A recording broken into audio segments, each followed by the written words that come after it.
Okay, இந்த கிளாஸில் என்ன தெரிஞ்சிக்க போகிறோம் அப்படின்னா பைனரி ஃபைல் ரைட்டிங் அப்படிங்கிறத பற்றி தெரிஞ்சுக்க போகிறோம். முதல்ல பைனரி ஃபைல்னால் என்ன அப்படின்றத நம்ம தெரிஞ்சுக்கணும். இது ரொம்ப ரொம்ப சிம்பிளான கான்செப்ட்டுங்க.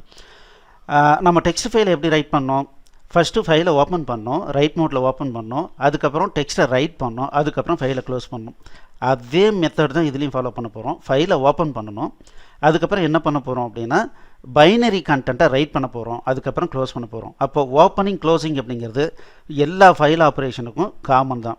ஆனால் எங்கே வேரியேஷன் வருது அப்படின்னா எப்படி ஃபைலில் ரைட் பண்ண போகிறோம், எப்படி ரீட் பண்ண போகிறோம் அப்படிங்கிறது மட்டும்தான் வேரி ஆக போகுது. சரி, இந்த கிளாஸில் நம்ம என்ன பண்ண போகிறோம் அப்படின்னா பைனரி ஃபைலாக எப்படி ரைட் பண்ண போகிறோம் அப்படிங்கிறத பற்றி பார்க்க போகிறோம். முதல்ல பைனரி ஃபைல் ரைட்டிங்னா என்ன அப்படிங்கிறத நம்ம தெரிஞ்சுக்கலாம். பைனரி ஃபைல் அப்படின்றது பார்த்திங்க அப்படின்னா நம்மளுடைய கம்ப்யூட்டரில் மெமரி இருக்குது. இந்த மெமரியில் ஒரு குறிப்பிட்ட பகுதியை அப்படியே கொண்டு போய் ஃபைலில் ரைட் பண்ணோம் அப்படின்னா, இப்போ இது ஹார்ட் டிஸ்க்னு வச்சுக்கலாம், இதை கொண்டு போய் அப்படியே நான் ஃபைலில் ரைட் பண்ணேன்னா அதுக்கு பேர் தான் பைனரி ஃபைல் ரைட்டிங். அப்போது இங்கே இருக்கிறது டெக்ஸ்டா என்ன ஏதுன்றதெல்லாம் எனக்கு தெரியாது. ஒவ்வொரு பைட்டை இந்த பிளாக் எனக்கு தெரியுங்க. இந்த பிளாக்ல இருக்கிற கண்டென்ட்டை அப்படியே கொண்டு போய் ஒரு இடத்துல ரைட் பண்ணிட்டோம் அப்படின்னம்னா அது பைனரி ஃபைல் ரைட்டிங். சில டைமில் ஒரு பிளாக் ரைட் பண்ண வேண்டியிருக்கும். சில டைமில் பார்த்தீங்கன்னா இதே சைஸில் இருக்கிற மல்டிபிள் பிளாக் அப்படியே ஒரு குறிப்பிட்ட அட்ரஸ்லேருந்து ஆரம்பித்து, இப்போ இது ஒரு 10 பைட்டுன்னு வச்சிங்களேன், அடுத்த 10 பைட், அடுத்த 10 பைட், இந்த மாதிரி கொண்டு போய் ஒட்டுக்காக ரைட் பண்ணுறது தான் என்னென்னா பைனரி ஃபைல் ரைட்டிங். இந்த பைனரி ஃபைல் ரைட்டிங்கில் பண்ணிட்டோம் அப்படின்னம்னா அதை ஓப்பன் பண்ணி பார்த்தோம்னா கண்டிப்பாக நமக்கு புரிகிற மாதிரி இருக்காது. அது எப்படி இருக்கும்னா எல்லாமே பைனரியாக போய் ஸ்டோர் ஆகிறதுனால நமக்கு டெக்ஸ்ட் இன்ஃபர்மேஷனாக இருக்காது. அப்போது 2 விதமாக தான் நம்ம அதை வியூ பண்ண முடியும். ஒன்று என்ன அப்படின்னா ஹெக்ஸாடெசிமலாக அதை வியூ பண்ணலாம். அப்படி இல்லை அப்படின்னா நம்ம இன்னொரு ப்ரோக்ராம் போட்டு அதை ரீட் பண்ணி தான் நம்ம ஸ்க்ரீனில் டிஸ்பிளே பண்ணிக்கணும். சரி, அதை தான் நம்ம அடுத்தடுத்த கிளாஸில் பார்க்க போகிறோம். இப்போது ஃபைலில் ரைட் பண்ணுறதுக்கு என்ன ஃபங்க்ஷன் யூஸ் பண்ண போகிறோம் அப்படிங்கிறத பற்றி பார்க்கலாம். அதுக்கு என்ன ஃபங்க்ஷன் யூஸ் பண்ண போகிறோம்னா ரைட் அப்படிங்கிற ஃபங்க்ஷனை யூஸ் பண்ண போகிறோம். இப்போது இந்த ரைட் ஃபங்க்ஷனை நம்ம கற்றுக்க போகிறோம். அதாவது எப்படி இன்டர்நெட்டில் எனக்கு ஒரு ஃபங்க்ஷன் பேர் மட்டும் தெரியுது சார், இந்த ஃபங்க்ஷன் யூஸ் பண்ணோம் அப்படின்னம்னா கண்டிப்பாக அது இந்த வேலையை பண்ணிட்டோன்னு எனக்கு தெரியுது.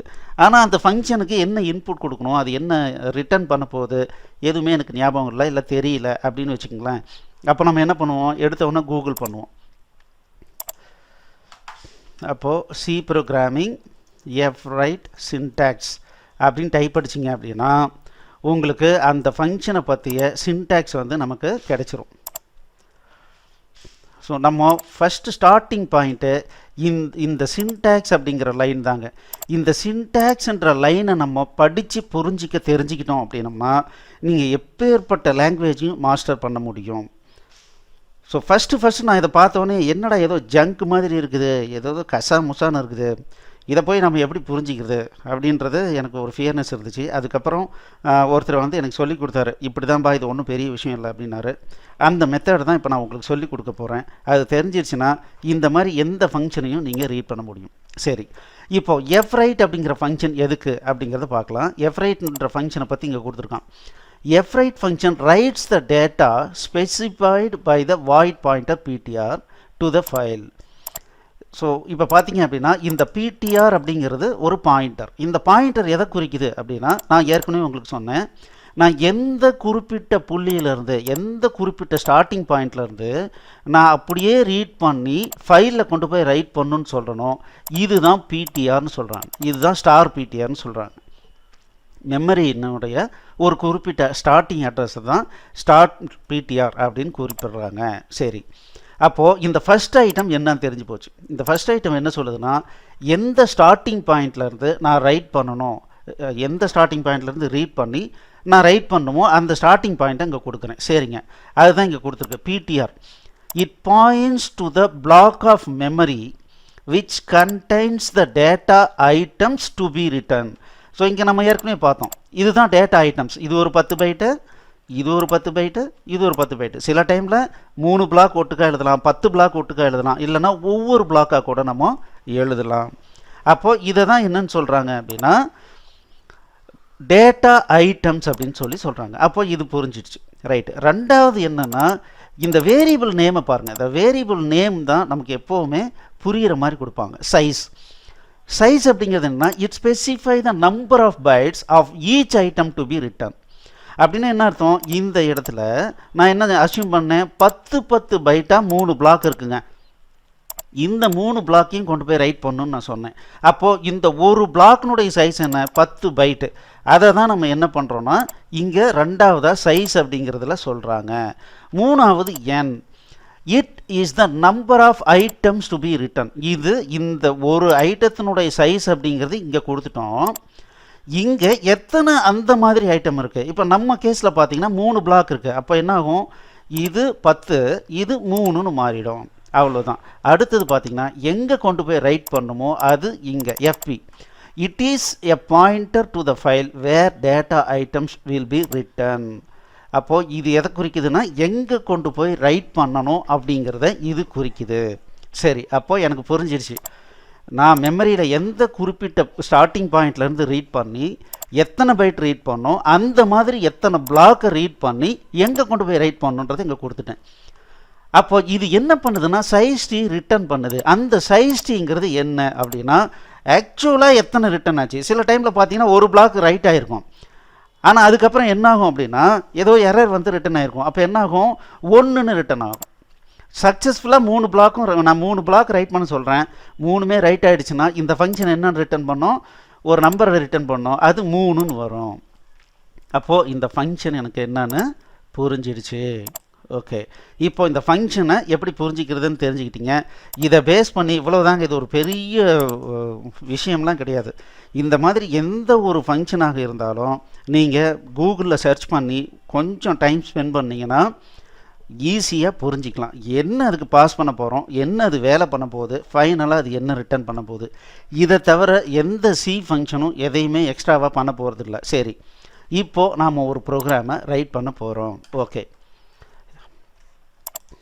இப்போது நான் இதை வந்து ரைட் பண்ணுறதுக்கு உண்டான கோடிங் பண்ணுறேன். சரி, இன்ட்டு மெயின். சரி, இப்போது நம்மளுடைய ப்ரோக்ராமில் பார்த்தீங்கன்னா என்ன தேவைப்படுதுன்னா ஒரு ஸ்ட்ரக்சர் தேவைப்படுது. அப்போ நான் என்ன பண்ணுறேன் அப்படின்னா type def store item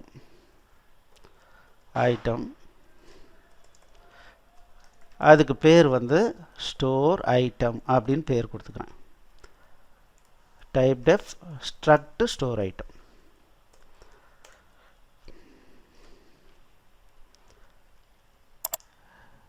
binary ஃபைலில் store item master store item dot C. Okay, இதுக்குள்ளே எனக்கு என்ன வேணும்னா இன்ட் ஐட்டம் கோடு ஒன்று வேணும் இந்த ஸ்ட்ரக்சரில். அதுக்கப்புறம் கேர் ஐட்டம் டிஸ்கிரிப்ஷன் இல்லை ஐட்டம் நேம் ஆஃப் 31. ஓகே, இது வந்து நான் என்ன சொல்கிறேன்னா மேக்ஸிமம் ஆஃப் 30 கேரக்டர்ஸ்.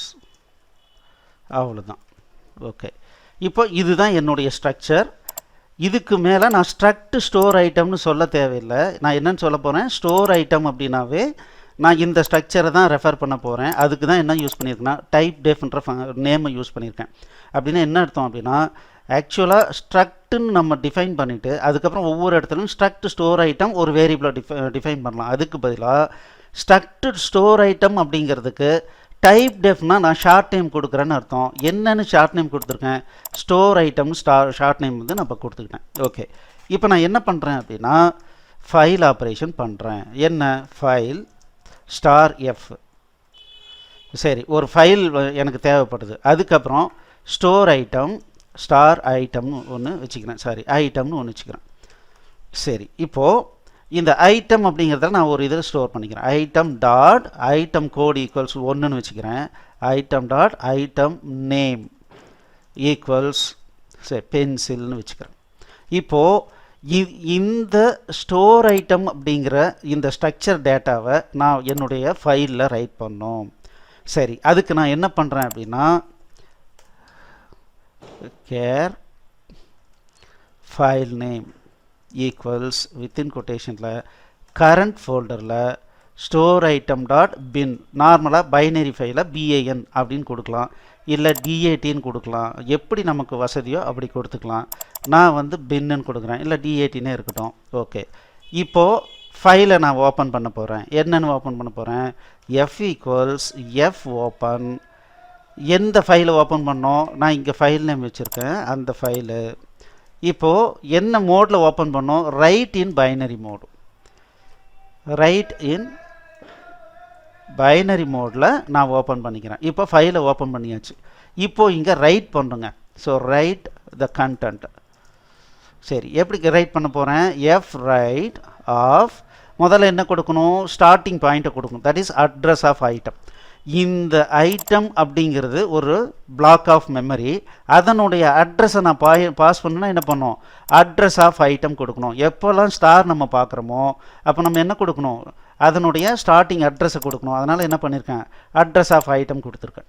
அதுக்கு அடுத்தது இந்த ஐட்டம்னுடைய பிளாக் சைஸ் என்ன அப்படின்னு இருக்குது. இதுக்கு சைஸ் ஆஃப் அப்படின்ற ஒரு ஃபங்க்ஷன் இருக்குது. இதுக்கு நான் ஏதாவது ஒரு டைப்பை நான் கொடுத்தேன் அப்படின்னா அதில் எத்தனை பைட் இருக்குன்றதை அதுவே கண்டுபிடிச்சி சொல்லிடும். இப்போ பார்த்தீங்கன்னா இங்கே ஒரு 31, இது ஒரு 2, 33ங்கிறத இதுவே ரிட்டர்ன் பண்ணிட்டோம். கமா, சப்போஸ் இந்த கம்ப்யூட்டரில் இன்ட்டுங்கிறது 4 பைட் அப்படின்னா 35ன்னு ரிட்டர்ன் ஆகிடும். ஓகே, இந்த மாதிரி இப்போ என்கிட்ட எத்தனை பிளாக் இருக்குது? ஒரு ஐட்டம் தான் இருக்குது. அதனால் 1ன்னு போட்டுக்கிறேன். அதை கொண்டு போய் ஸ்டோர் பண்ண வேண்டிய இடம் இந்த ஃபைல் எஃப்ன்னு நான் கொடுத்துட்றேன். அதுக்கு அடுத்தது எஃப் க்ளோஸ், எஃப் ஃபைலை க்ளோஸ் பண்ணிடுறேன். அதுக்கப்புறம் அவ்வளோதான், வேலை முடிஞ்சுது. ஸோ சிம்பிளாக ஒரு பைனரி ஃபைலில் நான் டேட்டாவை ரைட் பண்ண போகிறேன். ஸோ ஃபஸ்ட்டு என்ன பண்ணியிருக்கேன்? ஒரு ஸ்ட்ரக்சர் க்ரியேட் பண்ணிட்டேன். அதுக்கப்புறம் தென் அது ரிலேட்டடாக ஒரு வேரியபிளை க்ரியேட் பண்ணிட்டேன், வேல்யூ ஸ்டோர் பண்ணிட்டேன். ஓகே, சாரி, இந்த இடத்துல ஒரு சின்ன மிஸ்டேக்கு. எஸ்டிஆர் காப்பின்ற ஃபங்க்ஷனை யூஸ் பண்ணி தான் நம்ம ஸ்ட்ரிங்கை வந்து அசைன் பண்ண முடியும். டைரெக்டாக அட்வான்ஸ்டு லாங்குவேஜில் தான் ஒரு ஸ்ட்ரிங்கை டைரெக்டாக அசைன் பண்ணலாம். அதனால் வந்து எஸ்டிஆர் காப்பின்ற ஃபங்க்ஷனை யூஸ் பண்ணி இந்த ஸ்ட்ரிங்கை இந்த இடத்துல நான் காப்பி பண்ணுறேன். சப்போஸ் இது என்னன்னு உங்களுக்கு புரியலனா நீங்கள் என்ன பண்ணணும்? சி ப்ரோக்ராமிங் strcpy அப்படின்னு கொடுத்தீங்கன்னா ஸோ நமக்கு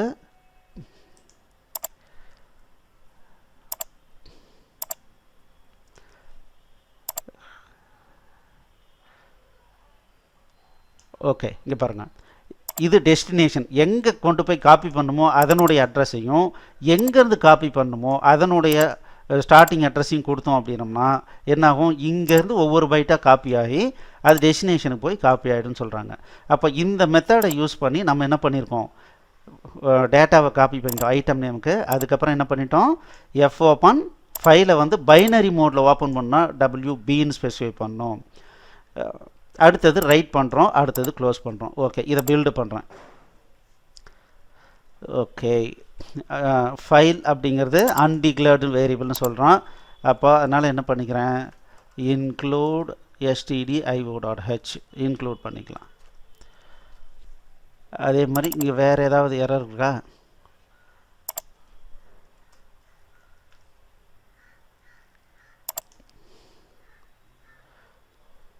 ஓகே,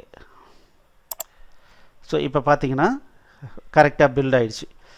இப்போ இது எங்கே பில்ட் ஆகிருக்கு? இங்கே பாருங்கள், ஸ்டோர் ஐட்டம் இருக்குது. பில்டுன்னு கொடுத்தோன்னா ஒரு ஆப்ஜெக்ட் ஃபைல் க்ரியேட் ஆகிட்டு அதுக்கப்புறம் எக்ஸிக்யூட்டபிள் க்ரியேட் ஆகிடுச்சு. சரி, இப்போது நாம் இதை ரன் பண்ணி பார்க்கலாம். பாருங்கள், ரன் பண்ணோன்னா press enter to return to குயின்சி அப்படின்னு சொல்லுது. இப்போ ஃபைல் க்ரியேட் ஆகிடுச்சு. இங்கே பாருங்கள், ஸ்டோர் ஐட்டம் டாட் டேட்னு இருக்குது. இங்கே என்னென்னு இருக்குது? 1 கிலோபைட்னு இருக்குது. நான் இதை ஓப்பன் பண்ணி ப்ராப்பர்ட்டிஸில் பார்த்தேன்னா இங்கே பாருங்கள் 36 பைட்டுன்னு இருக்குது. ஆக்சுவலான பைட்டுன்னா 36 பைட்டு தான் அதில் இருக்குது அப்படின்னு நம்ம சொல்லுது. அப்போ என்ன அர்த்தம்? இந்த இது ஒரு 31 பைட்டு, இது ஒரு 4 பைட்டு, 35. அதுக்கப்புறம் எண்ட் ஆஃப் ஃபைல் கேரக்டர் ஒரு கேரக்டர். அப்போது 36 பைட் ரைட் ஆகிருக்கு. இப்போது இதை நான் ஓப்பன் பண்ணி பார்க்கணுன்னு முயற்சி பண்ணுறேன். இப்போ இந்த ஃபைலை நான் வந்து ஒரு ஓப்பன் வித்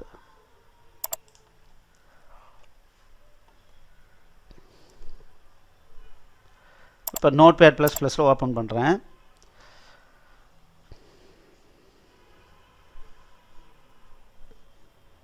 இங்கே பாருங்கள், ஜஸ்ட் இந்த மாதிரி இருக்குது. எதெல்லாம் ஆக்சுவலாக கேரக்டரோ நம்ம எது ஆக்சுவலாக ஸ்டோர் பண்ணியிருக்கோமோ அது பாருங்கள் கரெக்டாக ஸ்டோர் ஆகிருக்கும்.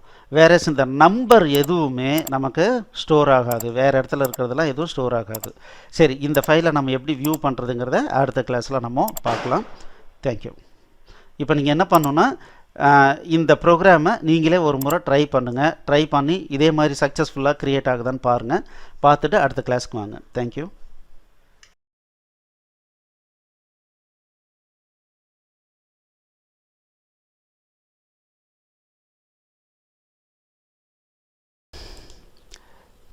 எக்ஸலண்ட்.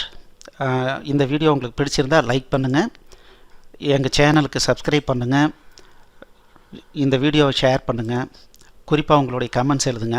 மேலும் எங்களுடைய அனைத்து கோர்ஸ் என்னென்ன வச்சுருக்கோன்றதை பார்க்குறதுக்கு கீழே இருக்கிற டிஸ்கிரிப்ஷனை கண்டிப்பாக படிங்க.